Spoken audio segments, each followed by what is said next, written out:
আমাৰ এইফালে লেচু ফুলিছে। এইফালে আমাৰ চাহপাত অলৰেডি ছিঙিবলৈ হৈছেগৈ। এইফালে চাওকচোন ইমান ধুনীয়াকৈ পোখাবোৰ মেলিছে। এয়া কালি সোমবাৰ পৰা ছিঙা হ'ব পাতবোৰ। আৰু ইমান সেউজীয়া সেউজীয়া লাগিছে, চাওকচোন ইমান ধুনীয়া লাগিছে। আৰু এয়াৰ চৰাই মাত শুনিছেনে? কি চৰাই বাৰু দেখা নাই, পিছে মই ইয়াত বাঁহ আছে চাগে, সৰু সৰু চৰাইবোৰ। এইবাৰ ঘনচিৰিকা। আৰু এইফালে চাওকচোন ইমান ধুনীয়াকৈ গছে পাত সলাইছে আৰু এয়া ফুলো ফুলিছে।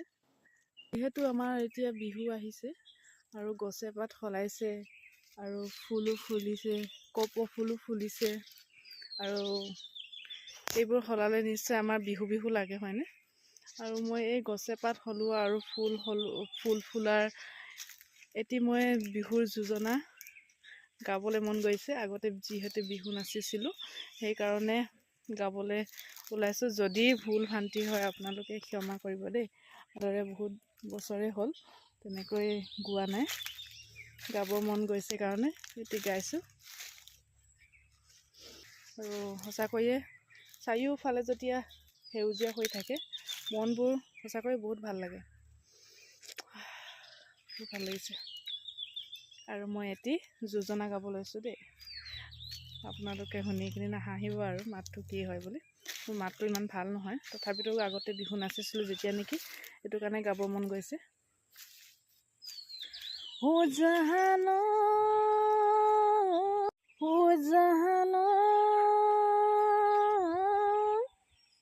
হৈ বসন্ত আহিছে, ঐ গছে পাত সলালে,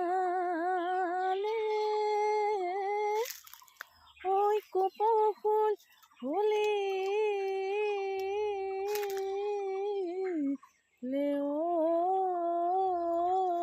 ঐ ডালত ঢোল তিও বাজিলে, ঐ পেঁপাতিও বাজিলে,